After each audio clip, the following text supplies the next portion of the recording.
Welcome to Small Town Snarks. I'm Joel. And I'm Miranda.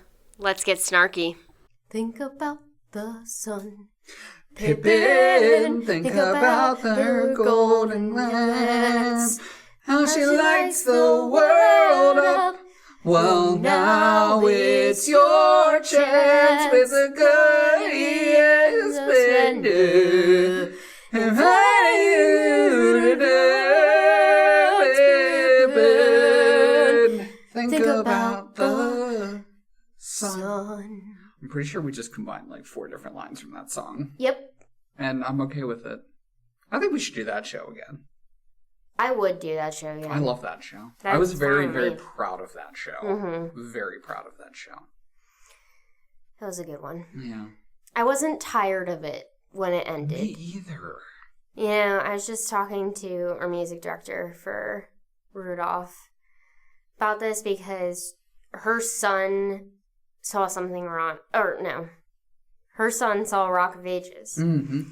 And is now fixated on the Rock of Ages music. Oh, nice. But of course, that was after the show for her. Mm-hmm. So she's been listening to it nonstop. And when I try to go to sleep, yeah, whatever show I'm working on, there's always one song that's just on loop. And I'm like, I can't.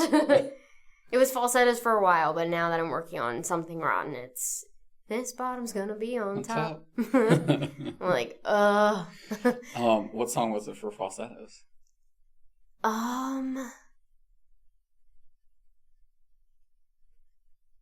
It was usually the I admit I admire. Oh, yeah. You know, just loop, loop, loop, loop, loop. Yeah. I've never had that issue. We're like, knock on wood. I can't, but knock on wood. That never happens to me. Like, songs don't get stuck in my head. But I do wake up. I'm notorious for waking up at like 2:30 in the morning. And when shows are going on, things just like start running in my head of like, this is what's happening. And then you start scribbling on paper. And I start scribbling on paper. Mm-hmm. We'll talk about scribbling on paper in this episode because we've got an exciting... I almost said engaging, and then I said exciting. Exciting. Eggs. It's eggs. It's eggs. Make an omelet. We have an exciting episode. Yes. We are playing a game. So we if you are listening to us only right now, we highly recommend you take a trip over to our YouTube channel because you'll be able to see our Wheel of Fun. Now, Miranda, do you want to explain what we're doing today? Let me see if I can...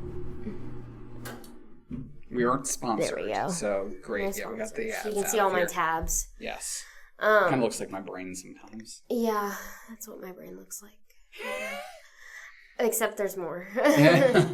Yeah, so we are playing a game of opposites. Yeah. It's a director's challenge. Dealer's choice. Well, it's not the dealer's choice. Well, the wheel is the dealer. Oh.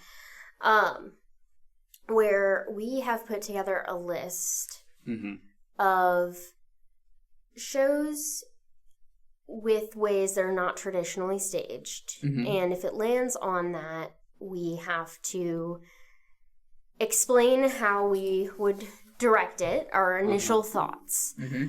Now, are we going one at a time, or is this a collaborative effort? I think we go one at a time. Okay, one at a time. You and I have different directing styles in many cases. We do. So let me just start by saying minimalist. What's a good example of a minimalist that your average listener would know? That's a good question. Dear Evan Hansen. Dear Evan Hansen was kind of a minimalist show. Come From Away. Come From Away is probably the best example. Yeah. It is a show where, you know, if you were seeing... Well, Come From Away is not an option. Correct. Okay, yeah. Come From Away, those of you that are familiar with Come From Away, the way it's traditionally staged in the original Broadway production was it was an open stage that was framed with trees. Mm-hmm. And there were 12 chairs.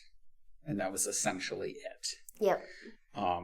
There were some, like, door things that would open at the back of the stage. There were some, you know, lights and stuff built into the stage, but that was it. Think of bare bones. Yes. Now, if you were to do a fully staged, you know, production of Come From Away, you would see an airport. You would see the school. It'd be very detailed. There'd be, very dramatic scene changes. And it really, I don't think would work because it just... Yeah.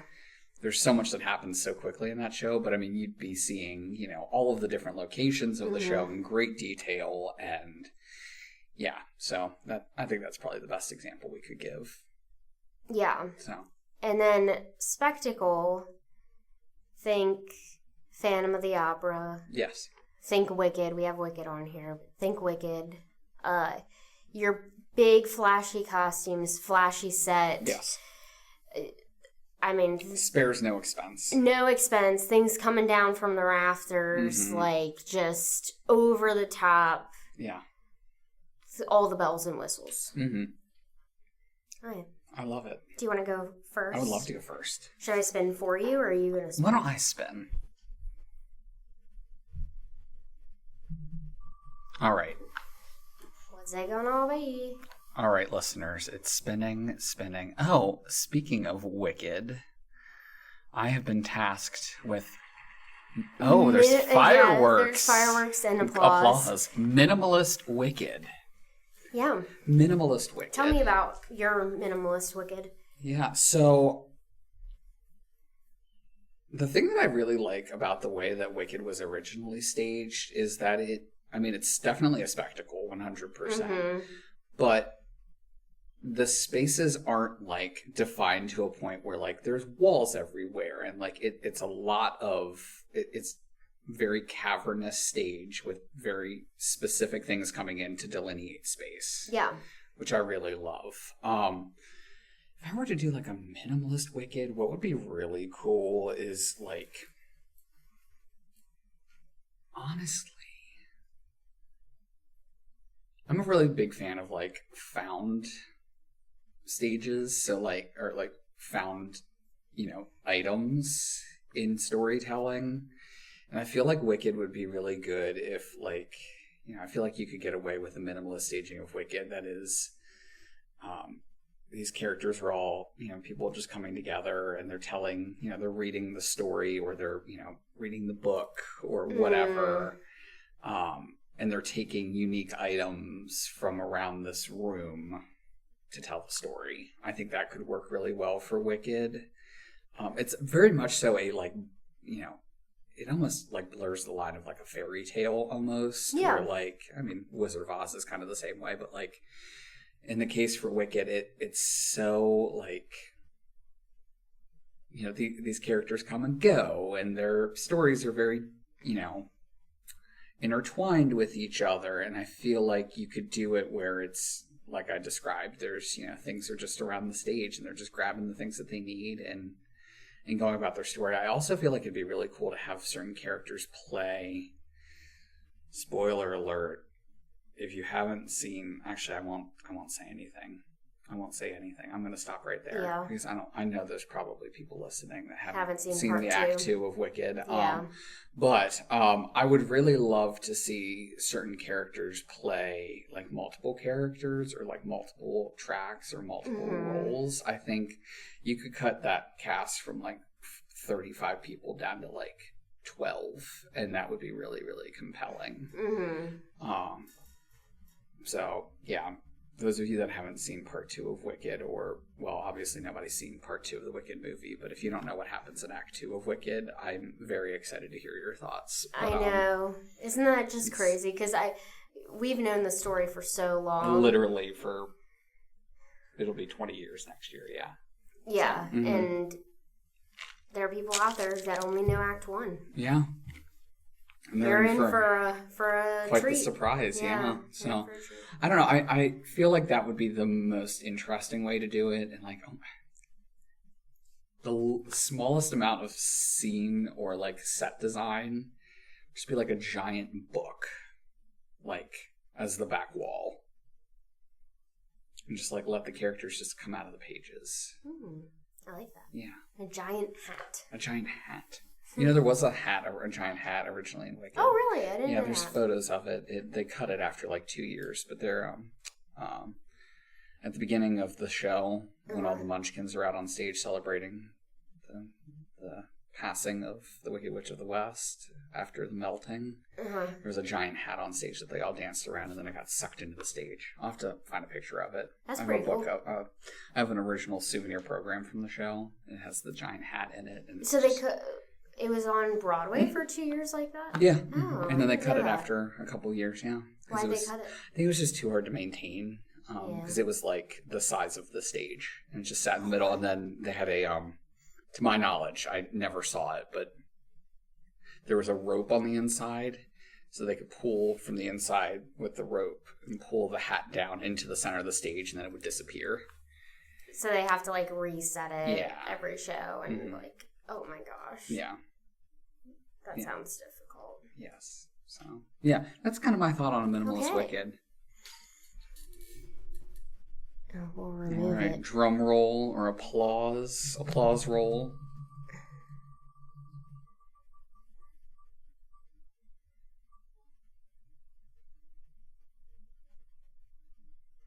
Spectacle Fun Home. You want to give some context for listeners who don't know what Fun Home is? Yes. So Fun Home is set in a funeral home. Yes. And it centers around a woman at 3 stages of her life. Alison Bechdel of the Bechdel test. Yeah. Just for those of you who Did she originate the Bechdel test? Yeah. It was it was either written or it was a concept from her, but yeah. My mind is blown right now. Yeah, you didn't know that? No, I did not Alison know that. Bechdel. Yeah. Mm-hmm. Wow. Well,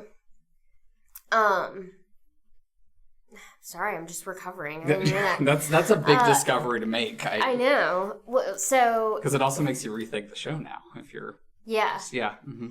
So it's at 3 different points of her life, and it's kind of her journey of, realizing what her sexuality is, and also uncovering the identities of her family members. Mm-hmm. It's based off of the graphic novel that she wrote. Yes. And it traditionally is staged in, you could stage it anywhere, but it's really just one set. Yeah. The original staging was in the Round, too, which I saw, and it was amazing. So good. And it's one act, right? It is, yeah. It is that show starts and it does not stop until it stops. Like, it is... Yes. Takes you on an emotional roller coaster. And I don't want to spoil it. Mm-hmm. So I'm not going to spoil what happens to certain people. But it's a great show. If I were to scale this up, I'm trying to think, what would I do? Yeah. Well, and to give just a little bit more context, it was in the Round originally. Mm-hmm. When it toured, they actually changed the staging slightly so it could be performed in a proscenium space. But for the most part, it was just the furniture. Yep. And they did some really creative things from a lighting standpoint to... they did projections on the floor that made it like they tried to highlight some of the graphic novelness of it. So there were lighting and things that they did from a projection standpoint that kind of harkened back to that original style of the story in the graphic novel. I will say one of my favorite things ever, and I do not condone watching videos at all of shows, illegal videos. I do not condone it at all. Videos that people recorded during productions, I don't condone it whatsoever, but I highly, if you happen to stumble upon a video of that original staging, there is a moment of like self-discovery for Allison where the house, she's like seeing the house for the first time through the perspective of like what she's been through in her life, and it's one of the most special moments in musical theater, so would highly recommend. But sorry, just adding a little bit more context there before we go. There's scale really it up. Good. Yeah, let's scale it up. Yeah, I'm thinking 3-story house. Oh, 3 stories. The basement would be like the funeral home, so like the lower level, you'd see all these different coffins. Yeah. Oh, okay. Like that, where they prep people and all that. Yeah.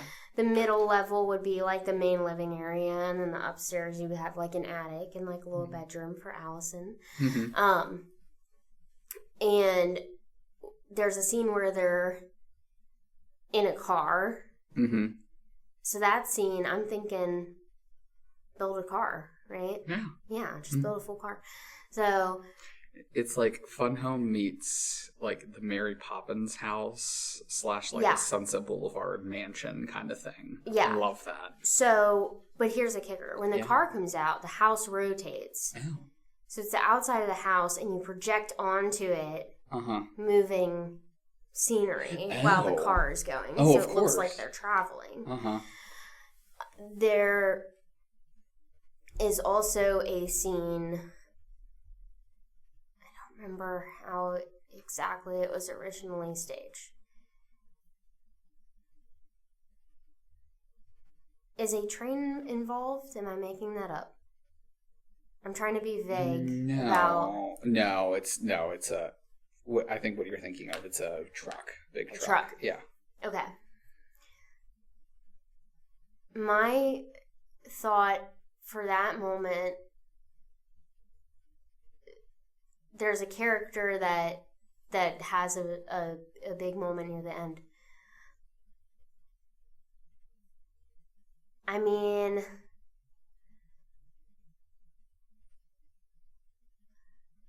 I think you do something like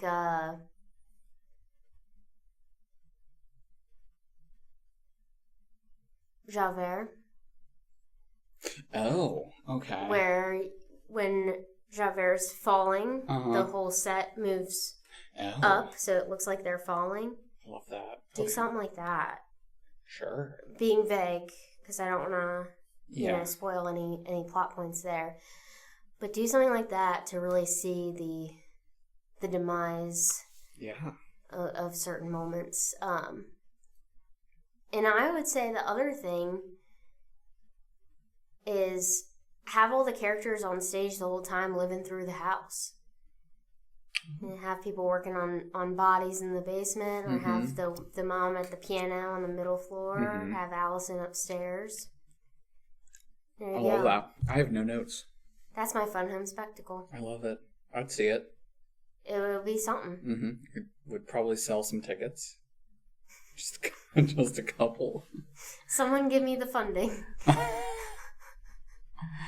All right. I will say I don't think it makes that show better. I maybe we should add that. I would argue that Spectacle Wicked is better than Minimalist Wicked. Yeah, I would think so. Yeah. No. All right. Another spin. Spin of the wheel. Oh.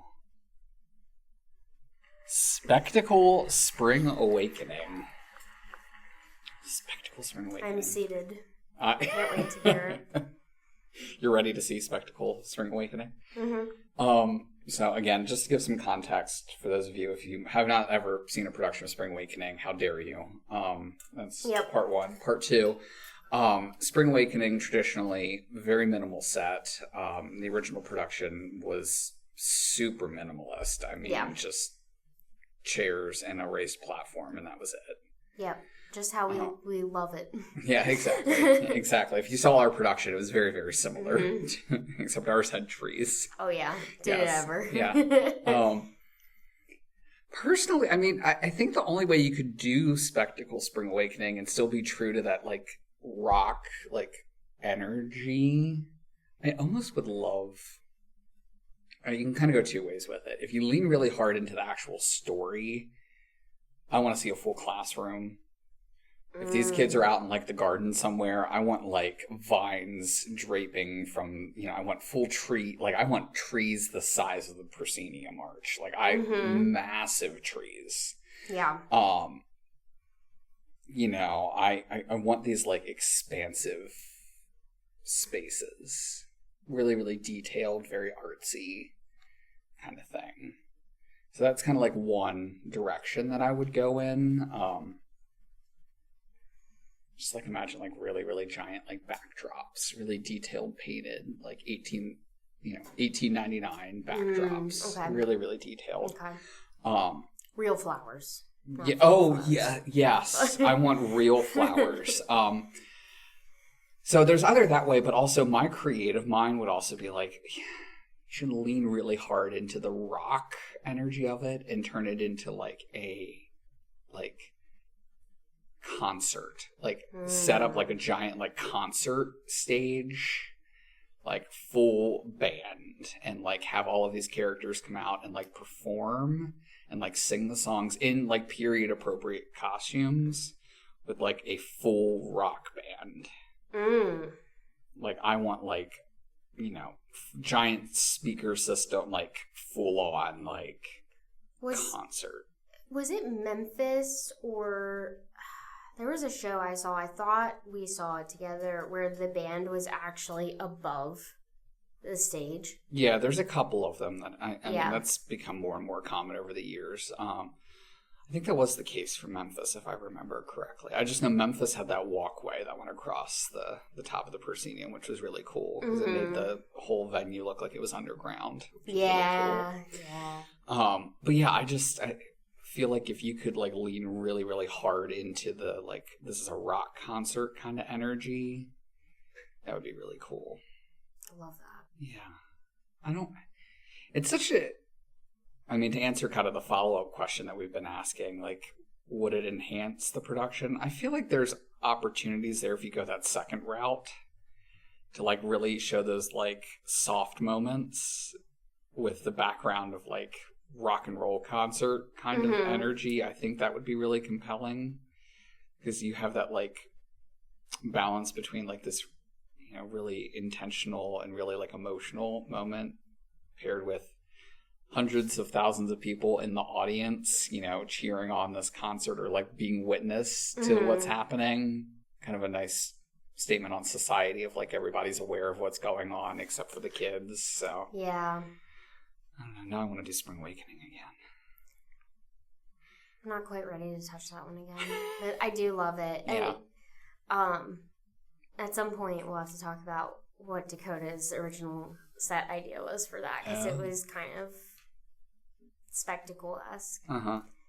Yeah, I just think there's a lot of potential with Spring Awakening. But I think what worked so well with it originally was that it did feel like this, like, really, like, you as an audience member were getting this, like, really intimate, like, you were having this intimate experience with these performers as they're going through what they're going through. Right. And I think that also made it, like, a really unique experience. So the scene where Ilsa and Moritz run into each other, have it rain on stage. That would be cool. Ooh, I do love a good rain curtain. Yeah. Lots of potential. Yeah. All right. What's it gonna be?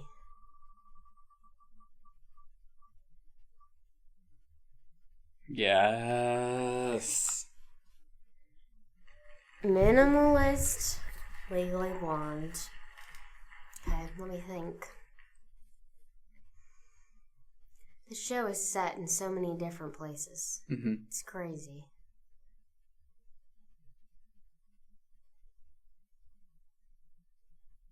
I think what I would do is lean into the fandom of it all. So, Legally Blonde. Everyone loves Legally Blonde.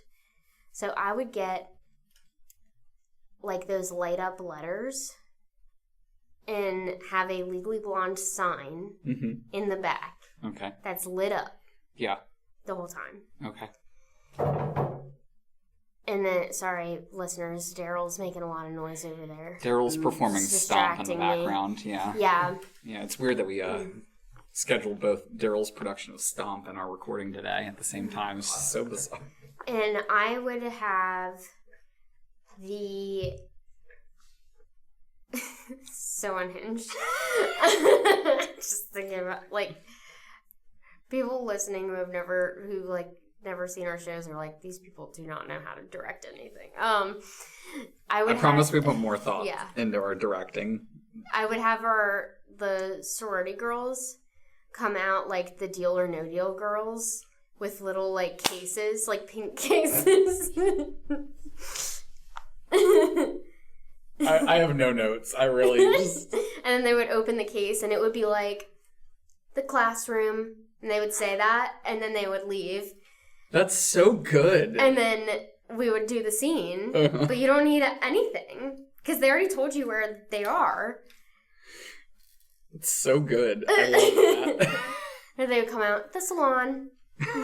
And then someone just grabs a chair and Elle just sits in front of... Exactly. All that done. I mean, you have like pink pieces around, like chairs or blocks. All or of the furniture's pink. Whatever. Yeah. Yeah, everything. Think of like a Barbie fever dream. That's the vision. So they would just grab the pink furniture they need, use it, then push it to the side. Then the next sorority girl comes out.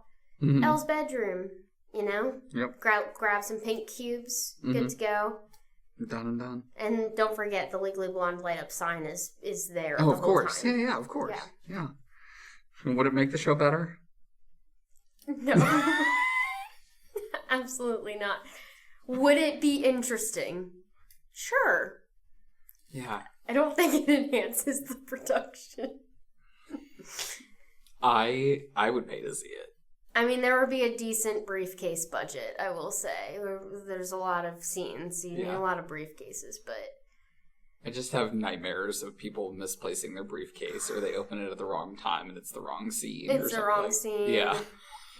Like they say the salon, but the briefcase says the classroom.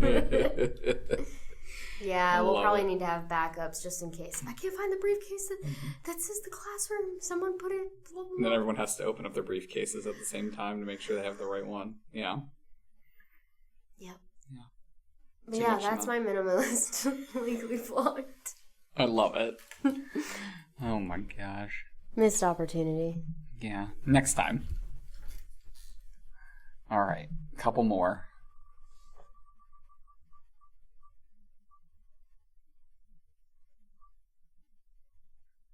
Oh, how did I know I was going to get this one? Minimalist Beauty and the Beast. It's actually a really good one for me to get because, for those of you who don't know, we did Beauty and the Beast last summer. It's hard to believe it was last summer already. Summer 2024. And I actually, early on in the process of doing this production of Beauty and the Beast, had a concept to do it minimalist. Mm-hmm. To which we decided against because of the space and kind of the general expectation of the show being a spectacle. It's really hard when you're catering to kids who know the characters. Yes. But fortunately, I do remember all of my thoughts on Minimalist Beauty and the Beast. So I'm excited. Listeners and those of you who may be listening that were in this production of Beauty and the Beast, this was the version that never was, but could have been. It was an early draft. Specifically costumes. So I'm a big Disney person, for those of you who don't know. And if you don't know, where have you been? One thing that really fascinates me is Disney bounding. Really, really fascinates me is Disney bounding. You're going to need to explain to people what that is. Yes. So people go to Disney theme parks, and you cannot go into the theme park dressed as a character. Mm-hmm. You can't wear the exact same character or costume as a character because they don't want you to be confused. They don't want to confuse smaller children, If you're over a certain age. Yes, exactly. I think it's 12. Yeah, if you're a little kid, you can go in costume. And if you're at a Halloween party, you can go in costume. Yes, but in traditional day-to-day, you can't go in costume unless that's the circumstance. So what people have done over the years is they've started Disney bounding, which is... ultimately, the goal is to get as close to that character's costume without it being a problem. So, if I'm going as Woody, I might wear brown boots, jeans, and a yellow shirt. Right. That's Disney bounding. So, my original concept for this production of Beauty and the Beast that never was I had dreamt of doing all of the costumes as Disney bounded costumes. now granted, again, this comes back to that statement of, people are expecting to see Belle in a yellow dress and people are expecting to see Belle in a blue and white dress. Like, there's expectations there. The Beast is going to be wearing a blue jacket. I wanted to throw all that against the wall and get rid of it. Just throw it right in the trash. We would have riots. I'm a really big fan of spaghetti method directing of, sometimes you got to throw stuff to the wall and see if it sticks. Yeah. Type of thing.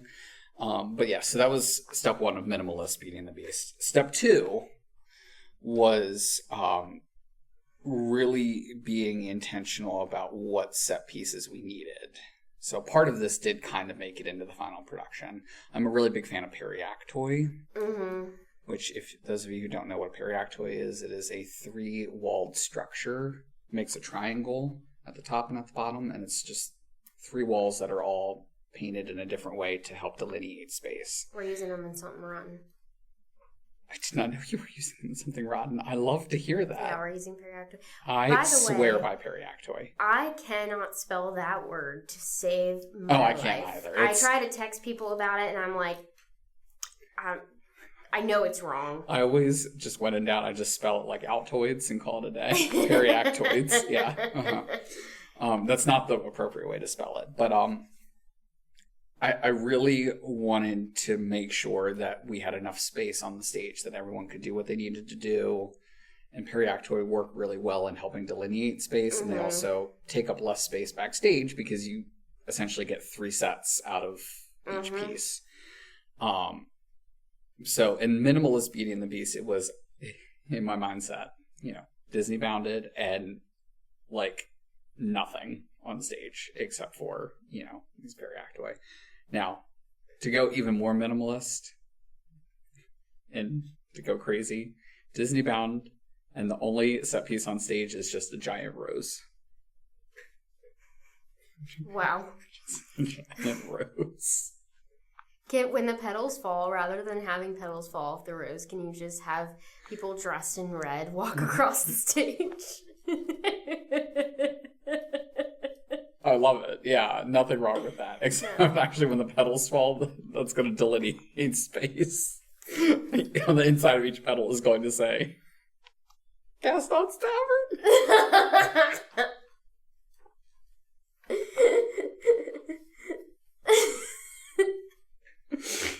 Beast's Castle. I feel like you're taking my Deal or No Deal idea. No, honestly, yeah, just Disney bounding, rose at the center of the stage, and then like blocking off sections of the stage to be the specific places. So, can you imagine if the rose wasn't a giant rose and was just like a normal size rose in the center of the stage? You're giving me more ideas here, Miranda. I mean, the Enchantress could actually just walk around with the rose in her hand and then just points out, okay, over here, like a tour guide. Oh. Tour guide through the book. I was picturing Abby with the snow in Rent, where she threw it. Yeah, and honestly, I think the last major thing with this minimalist production that has no sets, Disney bounding, and one giant rose, is that it would be in the round. Oh. Cherry on top. Yes. Perfect. Do I think it would sell? Do I think it would do justice to the show? Probably not. Would I love to do it? Absolutely. So what would Disney bounding Mrs. Potts look like? That's a really good question. So like, probably a white dress with a hoop skirt. Okay. And then like you could do like purple, like a sash or something, because she's got that purple, and like a hat. Okay. Mm-hmm. Very interesting. Yeah, and I mean, fortunately, some of the characters, their costumes are already kind of like Disney bounding already. When you really think about it. So, that would be my thought process. Now, again, there was some, I think the real reason why this idea didn't get off the ground is A, because people have expectations, and B, the transformation kind of takes away from that a little bit. Yeah. But, if you all couldn't tell, I'm a really big fan of minimalism. So, yeah. I've got crazy ideas. crazy ideas. I just picture, like, the huge rose has, like, red streamers that you can pull from the petals, and everyone could circle around the rose with like a maypole? Like a maypole. Turn the rose into a maple. This is going off the rails in the best way possible. Oh my gosh. Okay. Yeah. What's it gonna be? What's it gonna be?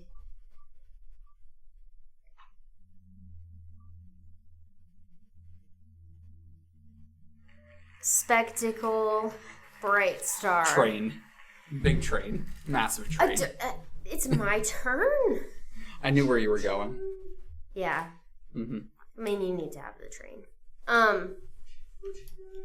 So I now, are you talking like a Hello Dolly train? Like, or do you want like a... Okay.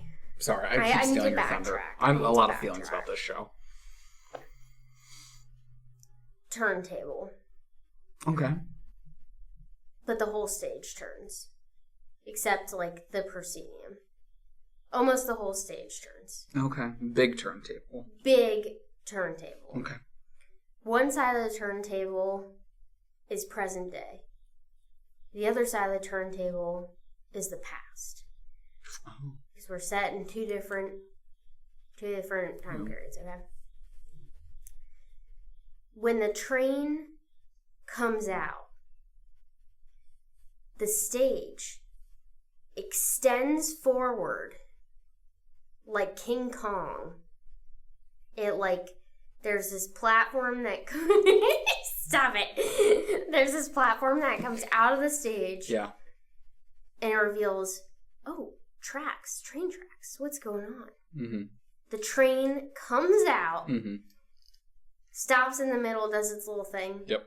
And goes all the way out the escape door. Okay. To this theater that was built for Bright Star. Yeah. Spoiler alert for Bright Star. This theater that was built for Bright Star. Yeah, well, we would have to specially build the building for this. You know, the demand is really high for... Yeah, the stage has to extend. It's a whole thing. Love it. Yeah.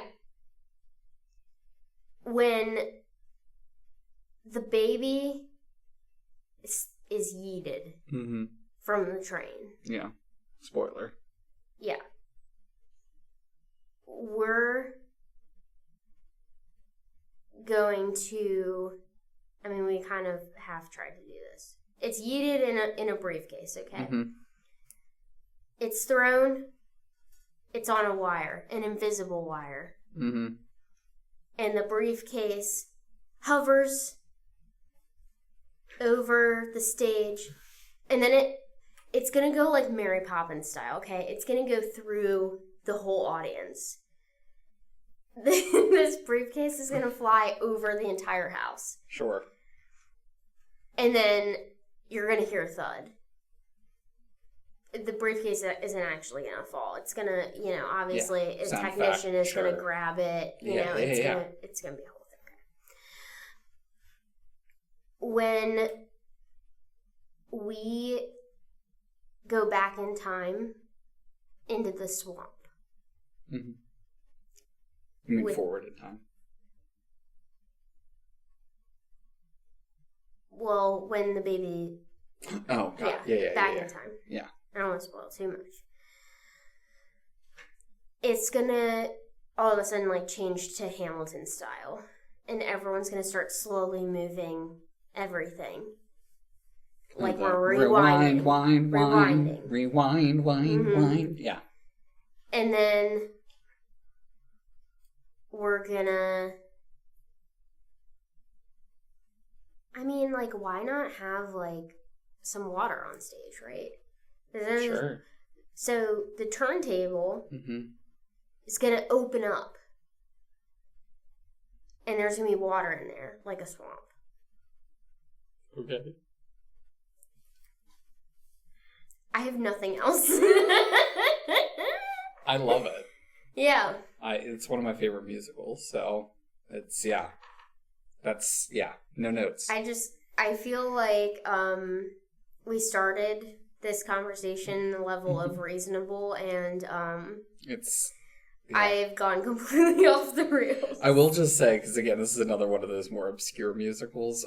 Bright Star, originally set, the original set for Bright Star on Broadway was a platform on wheels that was a house. Mm-hmm.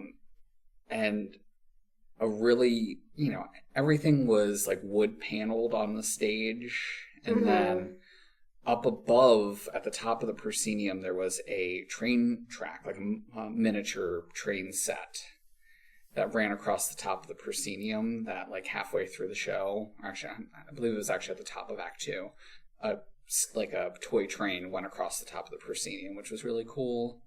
But everything was just like, you just move some boxes over here. Okay, great, we're on a train. Yeah. Or, we're here and we've got a table and some chairs. Or we're down at the dock, so we're going to sit on the front of the stage and put our, bare feet out into the aisleway near people. Or, X, Y, and Z. Very, very minimalist.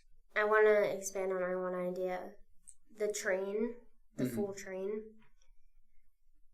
We're, to fund this production, okay, we're going to raffle off a seat on the train for each show. And an audience member will get to sit on the train. This is giving like Phantasmic, like the steamboat, like the train just goes on a big circle around the Well, actually, I want you to think like Magic Kingdom or Disneyland. We're opening the park. Train comes out, energy. I love it. Yeah. I mean, it's great. It's going to be like $1,000 per raffle ticket. Mm-hmm. But, I just love this idea, or I want to live in this universe where there's so much of a demand for Bright Star that they have to build. They have to build a building, yeah, special building for Bright Star. I mean, because we have water, we got the train, the stage extension, the big turntable. It's gonna be a lot. It's mm-hmm. gonna be a lot. Have you ever seen? This is completely off topic, but it's relating to this concept. There's a theater in London. I don't remember which one it is. Actually, there's 2 theaters in London that your story reminded me of. One of them being Andrew Lloyd Webber's Cinderella before it became Andrew Lloyd Webber's Bad Cinderella. It was a title change, not a opinion about the show. But when it was in London, the theater that it was in, the front half of the orchestra in the front half of the stage would spin around in a circle to create a passerelle and move the front half of the orchestra into the center of the stage. Really, really cool. There's some videos of it online. Mine. Yeah, but that's what I'm thinking of when you describe that. There's also another theater in London that there was a show years ago. It was like some kids musical, but they actually had a train that came in like into the theater. That's exactly right down. Like they took my idea. But I always used to think, like, if you could find a way to stage Bright Star in that space, and all of a sudden, like, the back of the train like comes into the theater, and then I've got crazy ideas. Yeah, chef's kiss. Yeah, chef's kiss. Oh. One more. I think we call it. Or no, you already said one more. I already said. Let's do one more. What's it gonna be? What's it gonna be? Big money, big money, big money, big money, big money. Oh, this seems appropriate. We just did a little musical called... A little ditty called Falsettos. Mm-hmm. And we're going to talk real quick about a spectacle production of falsettos. Falsettos, for the most part, always stage minimalist. Very little going on stage. Everything kind of just appears. You've got a couple pieces of furniture that you slide in and out, a couple chairs, call it a day. That's falsettos. In spectacle falsettos, Joel Robertson presents spectacle falsettos. So excited. I want a giant apartment on stage. Okay. Detailed apartment. Okay. Multiple rooms. Kind of like your turntable situation. Mm-hmm. But it spins fast. Okay. To show the chaos of the story. You gotta hold on. Honestly, though, actually, strike that. Reverse it. The stage doesn't spin. The audience spins around the stage. Oh! Carousel of Progress style. Okay. Yes. I love it. Yes.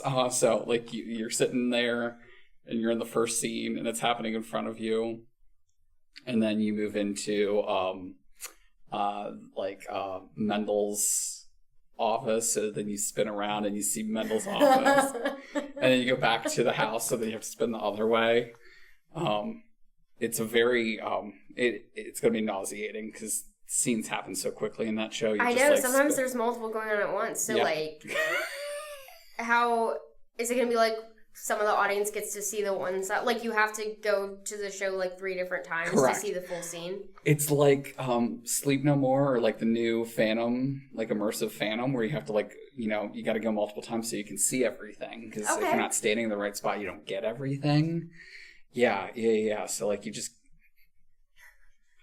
constantly spinning. We have barf bags on the... Everyone look under your seat. There's a complimentary STS branded barf bag.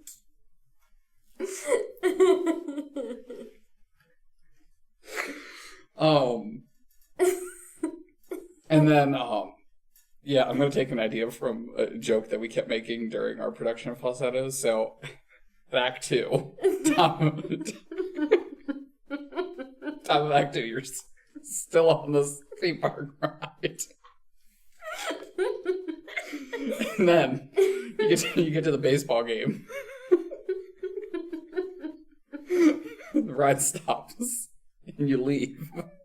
You go outside. And this ride situation, this theater, is right next to a Major League Baseball field. Oh, I thought I was going to be driving buses. I actually love that idea. Shuttling audience. Yeah, so there's a 20-minute pause while you get onto the bus that Miranda's driving. Well, that's intermission. Well, I mean, there's some of Act 2 that started before the baseball game, so, like, you gotta still be on this ride. Got it. So, 20-minute pause, Miranda drives you to this baseball stadium, Major League Baseball Stadium. Oh, okay. Yes, yeah.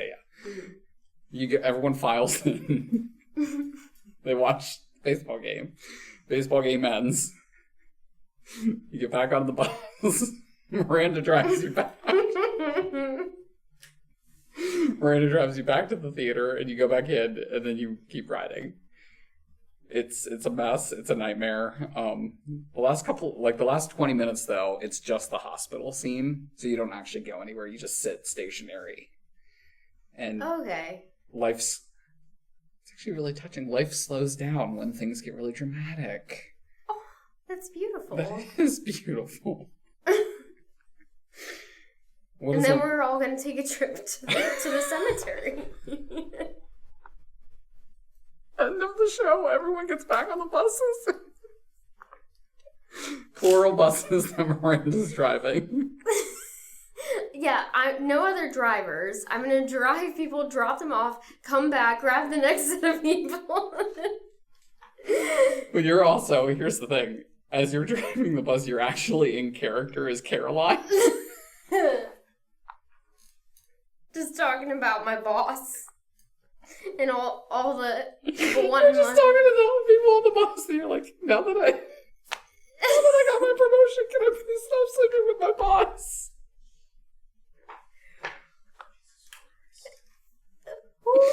Ooh, this is good stuff. Wow, that's a winner. Carousel of Progress meets Falsettos. I have no notes. Side note, I think that's the best ride at Disney World. I agree. No. Oh. I would love to see a production of Falsettos where the floor is a big chessboard the whole time. Yeah. Yeah. Or Carousel of Progress Falsettos. I love that too. It's everyone unhinged. take some Dramamine and some Tylenol before you show up. The reviews would be awful. Well, how do you write? You're constantly being flailed. Or, I mean, you just set it in a really big building and you give everybody, like, golf carts or something that they can just ride in between the stories. Segue through the story. Yeah, and, like, they could have helmets that, like, has the sound Going straight to him. I love it. Done. Because we're all moving through life. We are. Right? Mm-hmm. All right. We're over time. And as you can tell, listeners... Are you going to segue us out of this episode? I am. It's been a long day. We've, I think our creative energy is getting a little crazy, so, we'll do this again sometime. We have this was to. Fun. This was so good. Maybe we'll do different time periods. I don't know. Write in if you have an episode idea for us. Yes. Oh, please. Or something you want to hear us talk about. It could be anything. It could be emus. We could talk about emus again. We could talk about emus. I saw a llama the other day. Did I tell you? Oh, no, you didn't tell me. Where'd you see a llama? I went to the fair. The Frederick Fair is going on, and they had miniature llamas. What isn't that just like a young llama, or is it like it's like I don't know. I didn't do my research, but there were like 30 of them all in a pen, and my life was made. Did you pet them? I didn't. Why? I don't know. I was too starstruck. Oh my god. I just love how you started that statement off with, did I tell you? Like you would have called me, Miranda, I saw a llama. That is something I would do, though. That's the thing. I know. So, have you visited the emus on Y Road? I have not been to Y Road since the last time I went to Y Road. We'll have to take a trip down there sometime. Visit the Jesus Saves room. Yeah. I love it. Field trip. Ooh. Remote broadcast of the podcast. Listeners, write in if you've seen a llama recently. Yes. I'd love to hear about it. Tell us where. Where, when, picture would be nice. Oh, picture would be great. Yeah. All right. Let's call this one a day. We'll see you next time. Alrighty, bye. And that's a wrap. Thanks for getting snarky with us. We'll see you later. See you next time.